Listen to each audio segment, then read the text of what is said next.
Hey guys, what's up? Caleb Downing here, and today we got something really cool. I'm extremely excited about this. This is the Griffin Armament HRT 5.56 can. Let's get into it. Alright, so full disclosures and all that stuff out of the way. Griffin Armament did actually send me this can to look at, review, and everything. And this is my can now. They sent this to me. I do whatever I want to do with it, make content, videos, and stuff. I'm not sending it back. So in my opinion, the way that I see things, that alleviates me from having to justify a purchase of however much this thing cost and all that stuff entailed, and I'm not having to try to make them happy so I can keep the can. It's mine. If it's good, it's good. If it's bad, it's bad. That's what we've always said. That's what we always try to tell companies whenever they want to send us stuff, especially things like this, that it costs a little bit of money, and if it's good, then people need to know about it. And conversely, if it's bad, people need to know about it.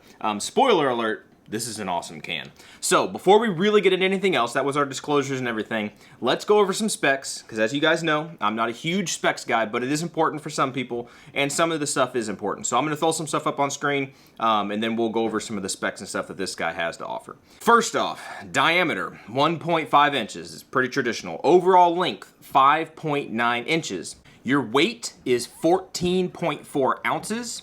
Material is high strength, high temperature, corrosive resistant, 17.4 stainless steel, and 718 Inconel. The attachment is Dual-Lok. All right, we'll talk about that in a minute. That's really cool.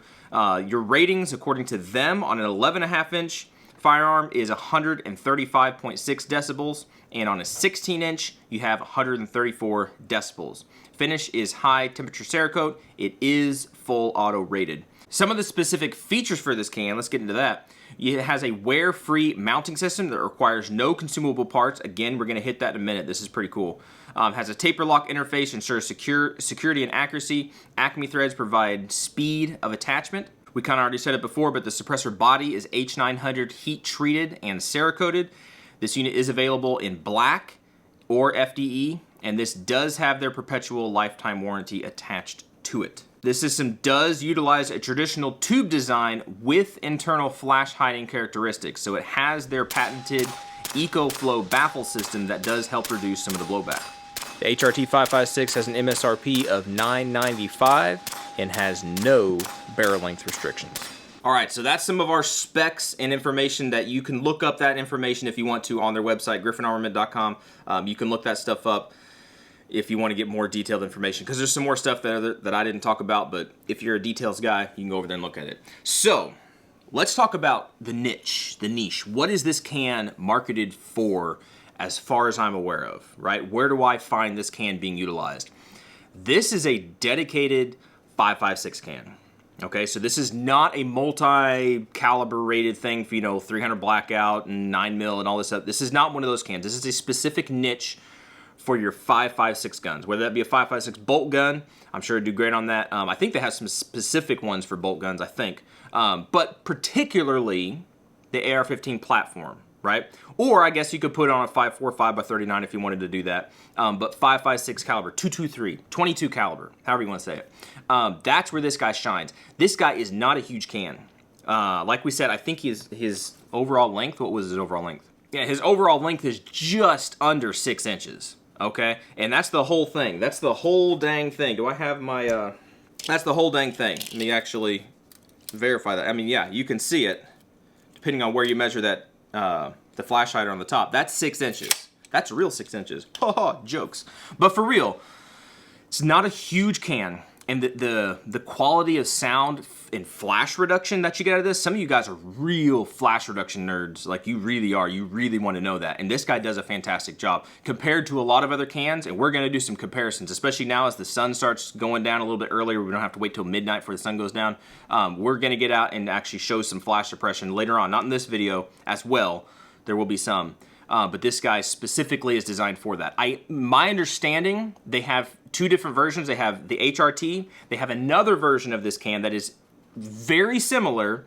However, it has ports kind of in the side that allow more flow through, but the drawback is you get more flash. That's my understanding of listening to some of their Q&A and live stuff that they've done. This is specific. How do you say it?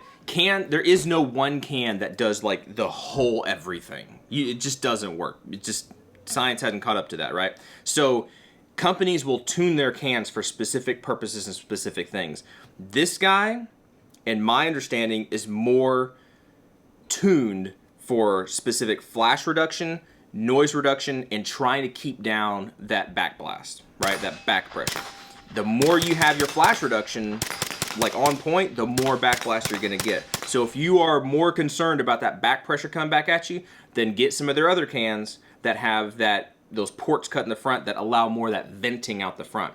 That being said, this guy is not a super gassy can. He's not. I have shot other cans that are really gassy.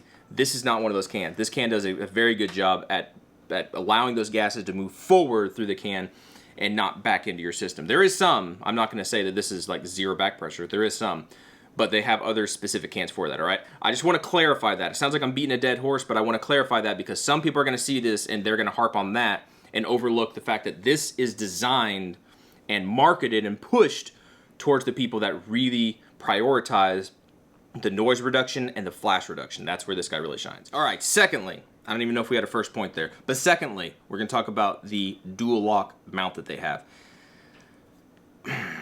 If you guys have been watching the channel for a while, you know that I have a very, very long love affair with another mounting system, all right? That mounting system is amazing. It's great and it works. It has always worked for me. However, I didn't know about this mounting system at all. I never thought about it, never really heard about it, never utilized it until now. And I have to say I'm a huge fan of this. Whereas many of the big brands out there, they utilize ratcheting systems and collars and, well, like I said, ratcheting, I mean, where it kind of cranks on and goes, and it works, and it's secure, and it's fine. Those mounting systems, they will wear out. I have had mounting systems wear out, and companies are good about replacing parts and all that kind of stuff.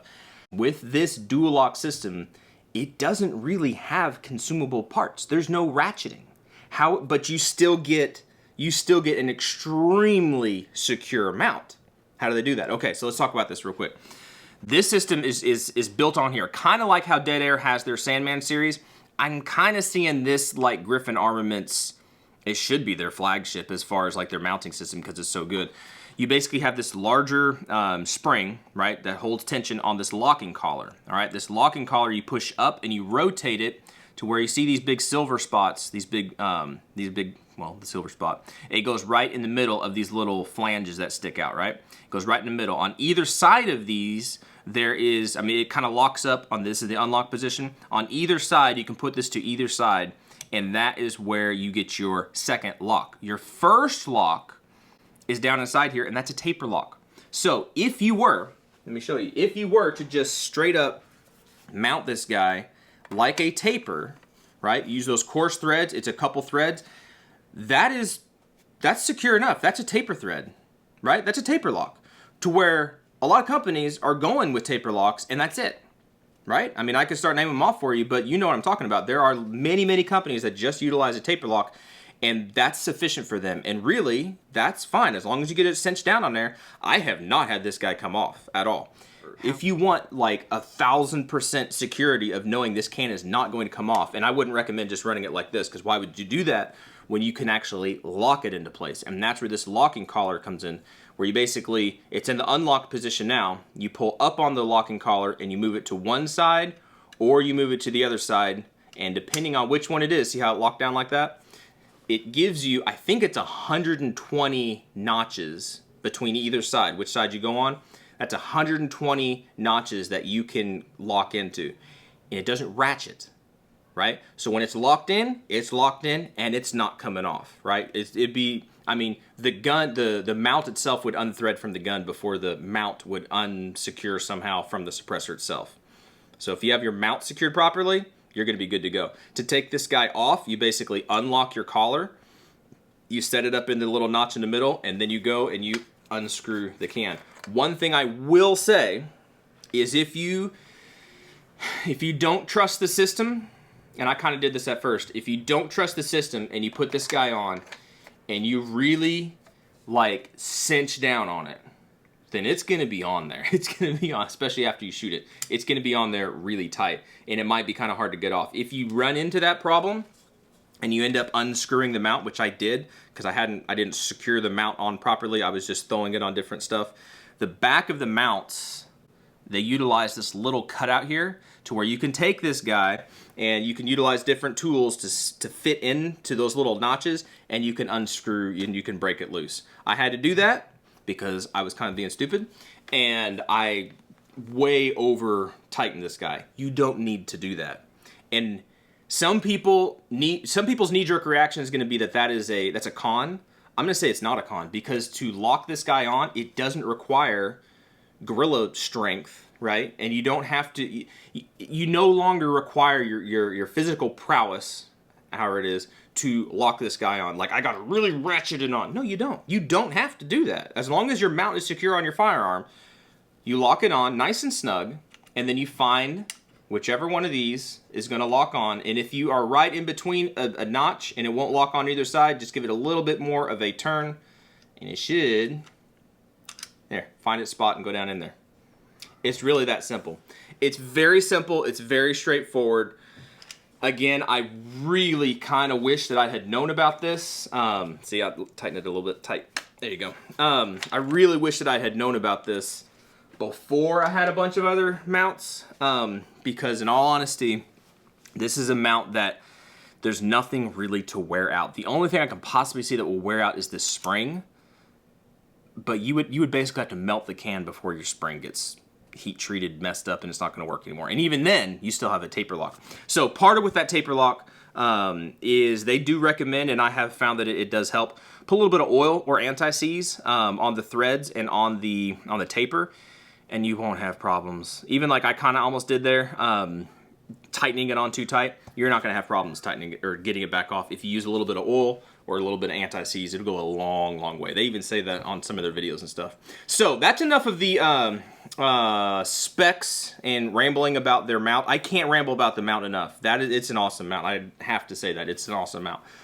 The stuff that comes with this guy, right? We're kind of a little backwards in our review here, but the stuff that comes with this guy is basically what you see here. Instead of the 3-prong flash hider, this doesn't come in the box. You do get the little minimalist brake, and this is not timed on here, but you can time it. It comes with shims.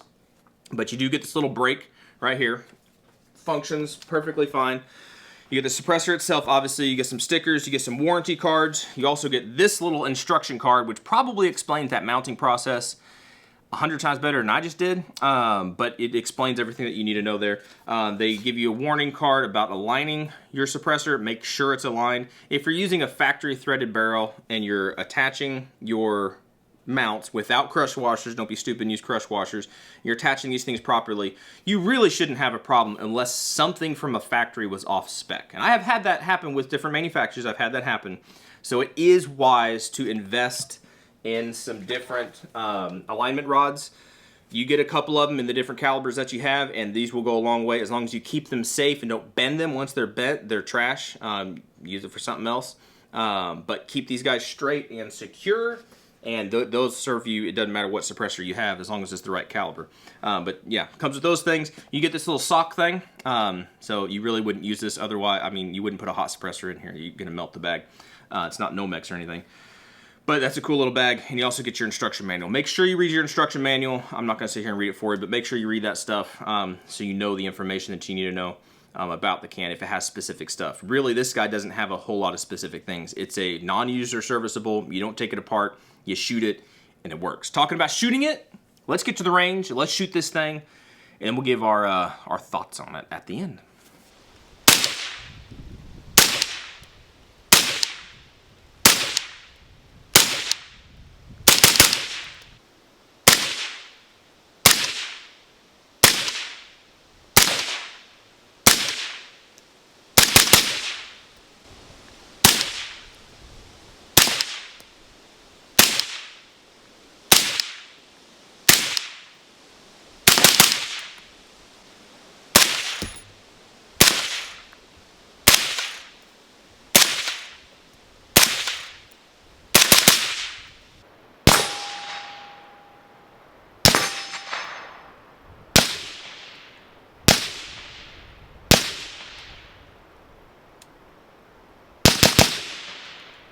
Alrighty guys, so there you go. That is, in my opinion, that's some impressive stuff out of a little, basically a 6-inch can.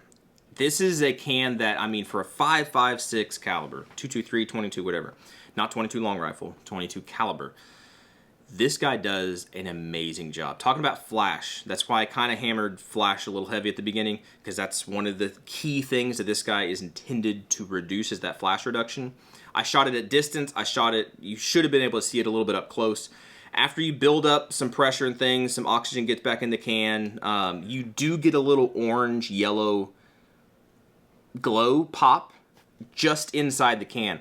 I'm not seeing flames pop out the can though. I did not too long ago, I think it was 3 different other manufacturers, their cans that I have. I did a little comparison and every single one of them had some spark flash thing come out the front of the can, right? Even like some of the higher brand stuff out there, right? They did that. This guy I'm seeing popping. It's like a flash of light, just like if you're looking down the bore of the suppressor. But I'm not seeing flash and flame, even on a 9-inch upper that we had, even on the 7.5-inch upper we have. I'm not seeing fireballs come out of this guy. If you have shot suppressed and you've shot shorty little guns, you know that that is hard to handle, right? That is hard to do, to reduce that flash out of those shorty little guns. This guy does a fan-freaking-tastic job of that. So, and as far as noise reduction, it was nice. It was actually very pleasant. It wasn't something that you would want to shoot all day with, you know, on a shorty little gun without ear pro. I mean, hearing loss is accumulative. Everybody knows that if you've been in this game for very long.